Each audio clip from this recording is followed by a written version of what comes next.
really hard to just sit down and come up with one off the top of my head, but I think one of the funnier things that happened was one of the last trucks he had was this big old diesel monster truck.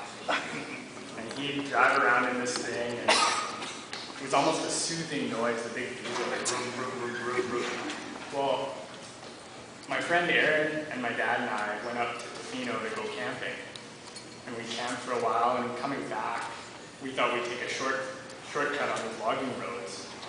And so we're driving along these gravel roads in this big old truck, and it's only two-wheel drive. You know, there's no cars around. We're driving along, and it's a windy, kind of a dangerous road, right? And that big diesel is just sort of lulling everyone to sleep. And we're going along, and I'd like to think I was more awake than the other two people in the car. But there's this big hill that we start to go down and down and down. It's an automatic, so it's starting to pick up speed. It's getting faster and faster, and my head's not hitting the brakes. We're just going and going, and I start getting nervous. And right near the bottom, there's a tight right-hand corner.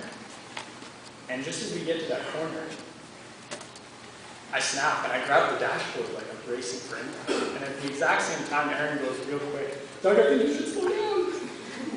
And my dad just laughs, and we just go straight through that corner, like it wasn't even there. And that's just, I think, how he was. A lot of the times, we didn't even think about the possibility that he could fail. And that's something he really taught me, is what's possible when you don't accept the possibility of failure. Yeah, and it's interesting with Doug, is, you know, he was a great lawyer, and I'm proud to have had him as my brother-in-law. You know, and I felt so, you know, proud for his knowledge base, and schooled, and he could argue in court, and, you know, he pushed the judges right to the edge of contempt because he's doing his job, and you know, they would threaten him with contempt, and there'd be lots of, you know,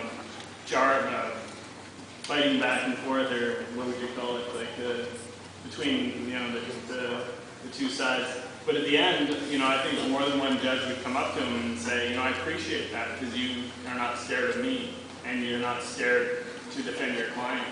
And I thought that would be one of the biggest compliments he would get, because you know, the judges appreciated someone that wouldn't just fold, you know, to the pressures of the law society or how things work in the norm of protocol, and he would fight to the end.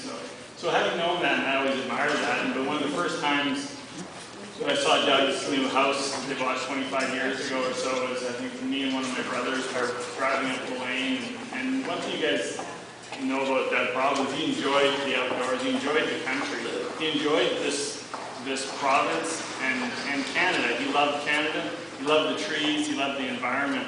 And I remember when they had the new house that they're in now, we drove into the yard, and you know, Doug would call himself a bit of a woodsman because he had some land up in the soup. And I remember coming into the yard and pulling up and seeing Doug standing on a stump, and he's kind of balancing a little bit, and he's got a chainsaw running above his head, and he's got a shed door between his knees, and he's trimming the top of the door. So I thought, wow, he is an awesome lawyer.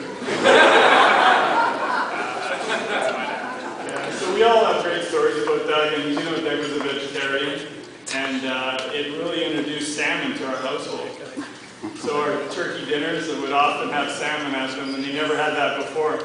And now we love salmon, and my mom, but she can't be here with us from Edmonton, and she wished she could be, but she's just not well enough to travel.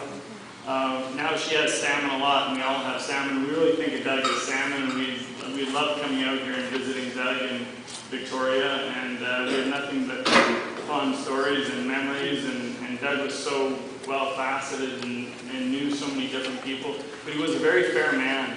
He was very fair, and you know, I would think that he wouldn't talk down about anyone. He would respect their opinions, and he would respect people's point of views. He had his point of view, we all had ours, but he was a true prince of a man, as you'd know it. And the room truly was elevated when he entered it. The conversation was elevated, and I'll always remember that. So